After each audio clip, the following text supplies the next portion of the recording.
Hi, Gregory. Hello. Thanks for your time. My pleasure. And finally, after 3 long years, we could play your game. First time. It's first time. Yes. And 2 hours of. 2 hours play from the start, Yes, from the beginning. of the game. It was perfect. Maybe you can give us a little short outlook for the story. It's in the time of the First World War in London. So Vampyr is an action RPG. It's set in London in 1918. It's just after the First World War. It's in the middle of the Spanish flu. Oh. So it's a very dire time for the world and London especially. And you are Jonathan Reed, a doctor who came back from the war. You are a very proficient doctor, especially in your field. It's very important. You are a pioneer of blood transfusion. Apparently, some creatures have taken an interest in that particular field, and you wake up in a mass grave inside London, where they didn't know how to deal with all the body from the Spanish flu, actually. And you wake up, you have a terrible thirst for blood, and you try to make sense of everything. That's how it starts. Okay, that's how it starts. And then I'm walking around looking for the guy who makes me a vampire, and I meet a lot of people. Before we go a little bit deeper into the story, let me ask, how do you achieve this dark, apocalyptic look of London with all the ashes in the air and the atmosphere? We were influenced mainly by the work of Phil L. Actually, I liked how his dark figures and the way he lit them were very suffocating. Like it felt you were inside a kind of, not a box, but like the universe was putting pressure on you. So we tried to translate that for London, and we used everything we could muster. The fog, yes, vignetting, the lighting, everything. We wanted to feel to feel the pressure of the environment, of the time, the dire predicament where London is right now. And you can find that you can react to this and empower yourself and overcome this situation, but you first have to feel it. And you can feel it. You can really feel the thick atmosphere going on there and the fear. And yeah, it's really, really great. Right, so let's go a little bit more deeper in the story. I'm walking around, I'm meeting guys who want to kill me, I'm meeting guys who want to help me. So what are these groups doing? Well, you wake up, you're scientific, you analyze the situation. Every time you have just a second to think on your feet, you realize something happened. You're going to test that hypothesis, okay? Can't say too much.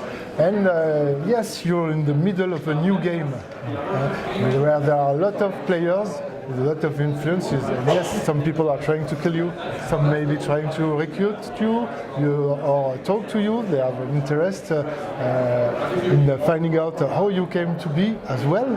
And you have to figure most of it by yourself. That's the whole point of being freed. But there's a little bit of problem. Some people I meet, I can kill because I'm a vampire, I'm hungry. Sure. And if I kill them, they're gone from the game. That's right? Yes. And what's the consequences of people gone from the game? You have to know that not everyone is aware of the existence of vampires. Huh? The people that are after you, or the people that want to meet you, they are one of the few select people who know about your existence, who know about the dark forces at work behind the scene. The rest of the world is just like the real world from that time, and you are quite high in that new food chain, and you have to feed as a vampire. If you want to grow your abilities, if you want to overcome all the challenge you're going to face, you have that option to take the blood of the regular folks you're going to meet, and of course when they are gone, the decision is final. You kill them, they disappear, and you will see the consequences. And that one of the strengths of Vampyr, we try to create a world where these people interact, and when you decide upon their fate, you will feel the consequences. The game itself doesn't judge you for your action, but you have to live with your actions. Could you name maybe one consequence who could appear after? So there was one guy I meet, he was a bad guy, a really bad guy. He was stabbing another one.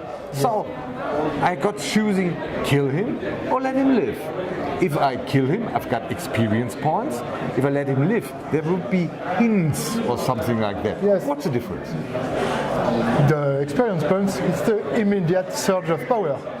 You can translate it immediately into new abilities, stronger abilities. You grow into power as a vampire. Or you can take your chance and see what happens with that guy, with, as you mentioned, the hints. Maybe you see him later in the hospital, you can talk to them, you can reveal information about other people. And was he really that much of a bad guy?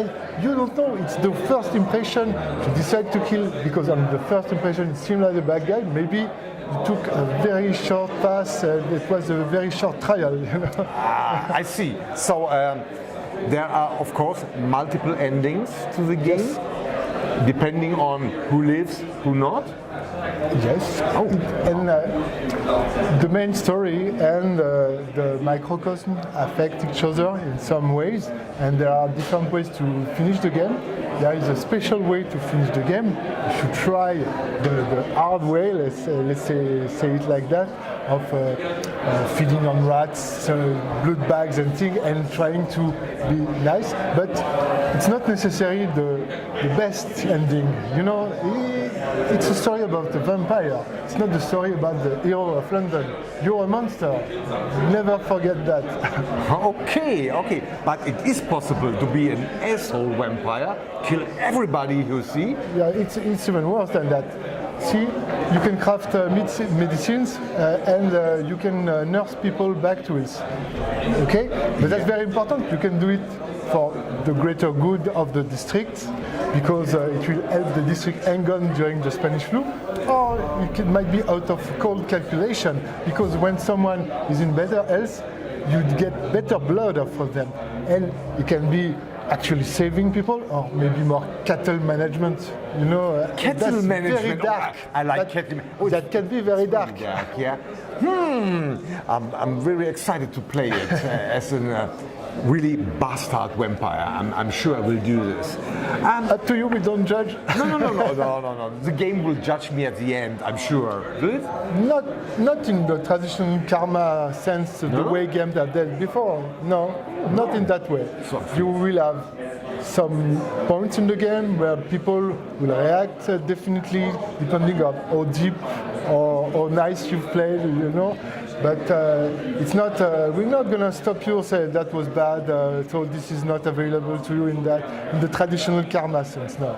Okay, well, cool. I'm very excited.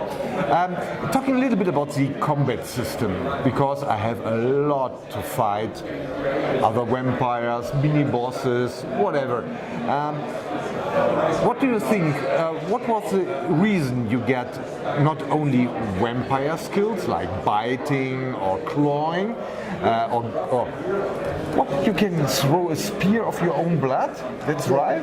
Well, there are a few different things at play. First, you can grow into a different vampire depending on the path you choose to take. We have kind of different theme bunches, more like working with the shadows, working with your bestial instinct, or working with the blood, kind of blood magic. So yes, you can be proficient enough in the knowledge of blood to throw a spear that is made out of blood, but you decide which kind of vampire you become. And you can also handle weapons, and that's important. It's related to the flow of combat. The way you have to spend blood for abilities, and then you have stamina and your health to handle, and you can replenish one while you use the other, and the idea was to have some fluidity to the combat and no dead times. You see, we didn't want to frustrate the player because we only used one blood bar, and once it's gone, you have to wait to run, wait. So you have different options, and you flow from one to the other until you can, I don't know, do a finish move or grab some blood from your victim and still repeat. It's a nice flow. You can use a handgun, a dagger, and if you got enough blood, you can bite yourself and heal you a little bit. What is that idea? No, you can grab blood bags that you have. You can grab it from. The idea is to create opportunities and to ensure that there is a flow to combat. Yes, you can use your handgun just to create some distance, so you can throw kind of a spell, or just to have some time to make a move, a particular move, like grabbing the neck of the enemy, getting some more blood, just so you can throw a particular abilities and just creating opportunities so the different things you can handle in combat. Okay. You can parry. Yeah, you can parry, that's right. We saw at the gameplay there's 4 different districts in London. Yes. That's all? That's these 4 districts, because the map looks quite big. The map is quite big. It's a semi-open world. There are other places. The districts are really related to the microcosm of a citizen you will encounter, and you will have to kind of manage, that you can talk to, discover the story. But there are other places in London, like the sewer world, some place in the dock. Of course, there's the hospital, which is kind of a district as well. And maybe there is more than London. But it's not an open world, of course. No, it's not an open world in the sense that we have every street that is rendered, and then you have to get from A to B and cross a lot of streets. It's scaled so that everything not as a purpose. There are some filler things just to give rhythm to everything, but size has to not be boring. Right.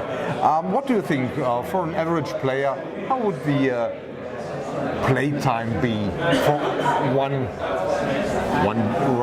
go around? It really depends on the profile of the player.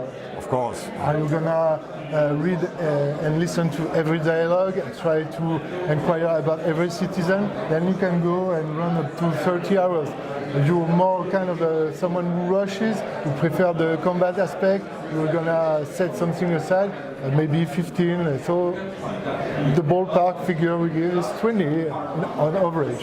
Yeah, but 15 to 30 hours, it's quite a long time, and you've got a good playability, because you can do it again with the other choices. Yes, if you like to. The idea is that you can have very different playthrough. You can be the completely dark asshole vampire, and then the next time try something else,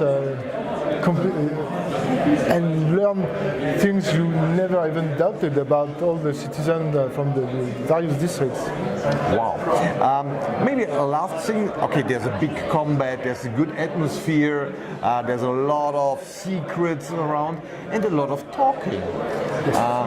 You get a lot of choices to ask people, and not every choice is unlocked from the beginning.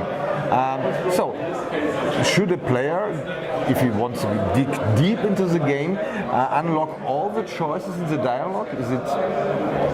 Do you need it for understanding the game fullest? For sure, you'll get more information that way, but it's not all through dialogue. There are some situational way to get some hints. You can be at the right place at the right time and spy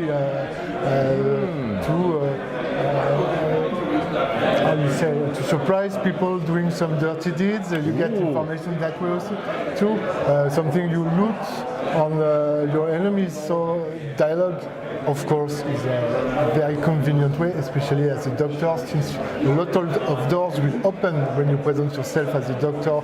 You try to handle things in a civilized manner, but there are other ways to get hints as well. Wow. So, very excited to play the game. It will be coming when? The 5th of June. The date has just been released today. Has just been announced today. I doubt I may be wrong. I think it's the 5th of June. It's not far away. That's nice, and it's going from PC, Xbox One, PC, Xbox and One, PS4. PS4. Yeah, I'm sorry about the date. We had to keep it under wrap until today because it was supposed to be released along with one of our promotional videos, and I think it's the 5th of June. Don't quote me on that. Das checken wir noch ab. Gregory, thank you very much for your time. My pleasure. Pleasure to talk to you. Vampire jagen jetzt. Sofort.